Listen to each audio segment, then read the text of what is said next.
ভাই আমি আপনার তো প্রায় সময় দেখি, আমি আপনার একটা কথা বলতে চাই। আচ্ছা বলেন। এই দুনিয়া সৃষ্টি করছে কে? আল্লাহ। আল্লাহর কি কোনো ভুল নাই?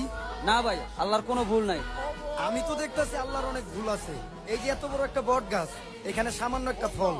ওই যে দেখেন একটা মিষ্টি কুমড়া গাছ, সামান্য একটা লতা, কত বড় মিষ্টি কুমড়া। এইখানে কি আপনার মনে হয় না আল্লাহর ভুল আছে? না ভাই, আল্লাহর কোনো ভুল নাই। আল্লাহ যা করে বান্দার মঙ্গলের জন্য করে, আল্লাহর কখনো ভুল নাই। আচ্ছা ঠিক আছে, আমি আল্লাহর আরো ভুল বার করে দেখাবো। আচ্ছা আপনি যদি ভুল ধরাতে পারেন তাইলে আপনি আমার দেখাইন। হইলো।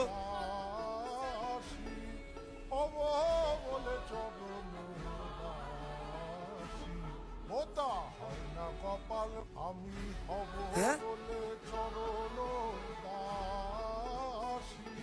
আরে এটা যদি বট না হয় মিষ্টি কুমড়ো হইতো, তাইলে তো আমার নাক ভসকে যেত। এই উঠ। ওই ভাই, ভাই, ভাই, আমি আল্লাহর ভুল খুঁজতে যাই আমার নিজের ভুল খুঁজে পাইছি। আলহামদুলিল্লাহ।